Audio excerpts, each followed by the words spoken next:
guys, MG here. Kung bago ka lang sa aking channel, huwag kalimutang mag-subscribe para lagi kang updated sa mga susunod kong videos.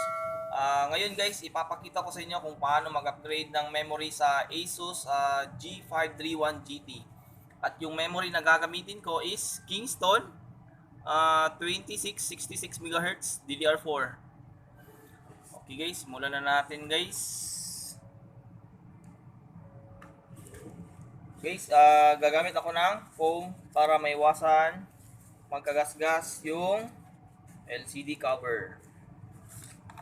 Una, tanggalin natin yung mga screw guys. Then guys, parang may washer sa ilalim guys or lock para hindi mawala yung screw. Okay, tanggalin muna natin lahat ng screw.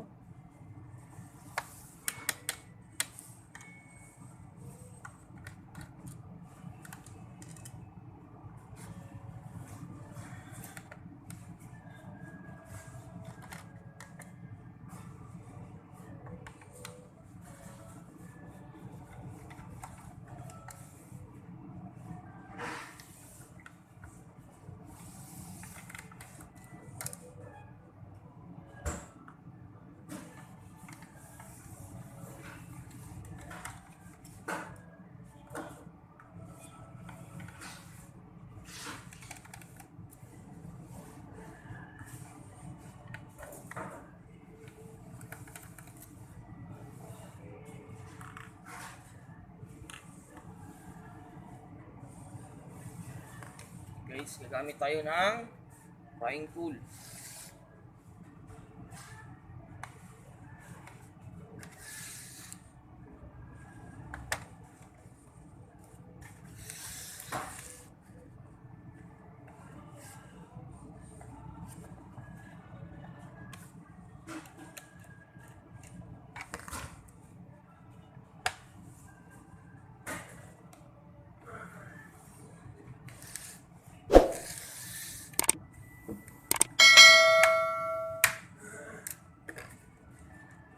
Pag nabuksan nyo na guys, dahan-dahanin nyo guys kasi may flex yan sa ilalim guys para sa LED lights nya.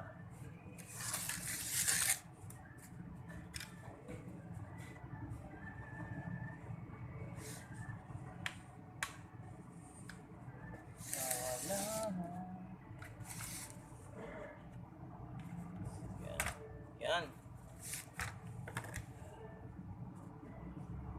Guys, ito yung flex niya guys na sinasabi ko guys. Yan. Itong flex na to, isa. At saka dito rin sa kabila. Yan. So guys, ito. Okay, so ganyanin na lang natin guys, oh. Isa, dalawa. Okay, tanggalin natin yung flex nya. Okay. Yan. Guys, at saka ito yung slot nya dito. Dalawang slot ito guys. Yan, nice. Yan. Ito yung slot 1. Tsaka ito yung slot 2. Dito natin ilalagay yung idadagdag natin na 8GB. Guys, para sa thumbnail natin guys.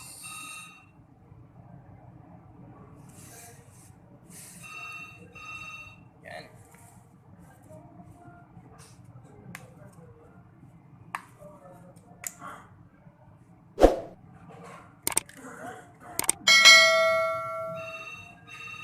Okay guys, ganyan guys.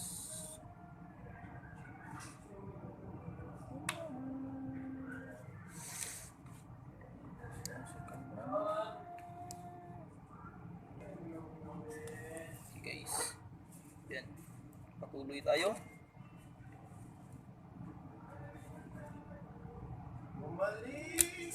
Yan. Guys, okay na guys. Patay na guys. Yan yung mga unang sinyalis guys. Balik na natin yung bottom case. Yan. So, kita nyo ba guys paano ginawa guys? Kung nahihirapan kayo guys, pwede kayong gumamit ng tweezer. Lalayo sa sumabay sa halos ng isinagkang kakanan.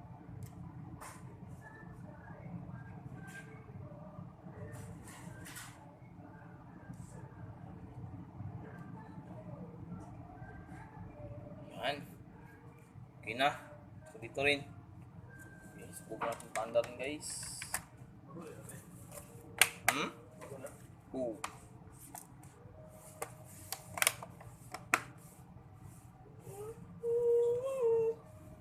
Suman.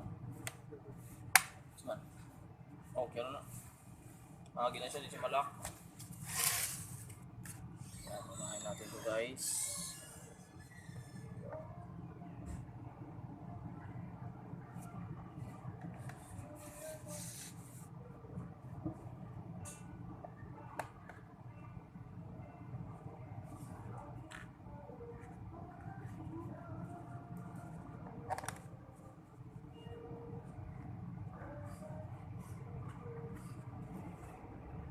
Pasensya ka na. Pasensya ka na.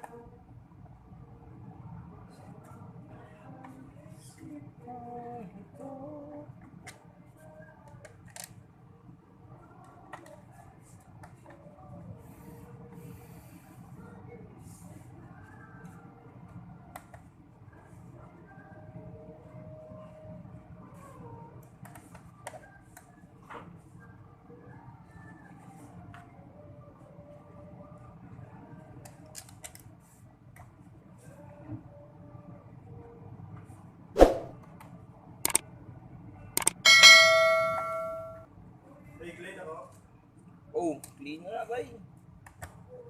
Clean mo na, baka ma-clean ko pa.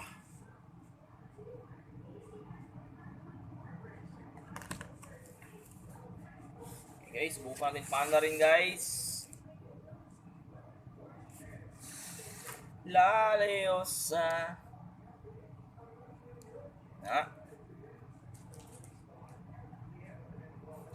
antayin natin at least 20 to 30 seconds. Tapos punta tayo sa BIOS.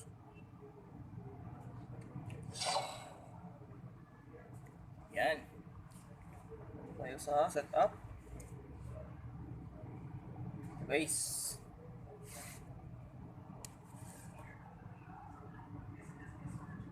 Ito na. Saan ba? Ito. May 12 gig na tayo guys. Yung dinagdag natin is ano yun, 8 gig. At saka yung RAM number 1 is 4 gig. So total of 8 gig. Ito yung kabuuang laptop guys. Maganda to guys kasi may LED sa ibaba, sa ibaba dito. Guys,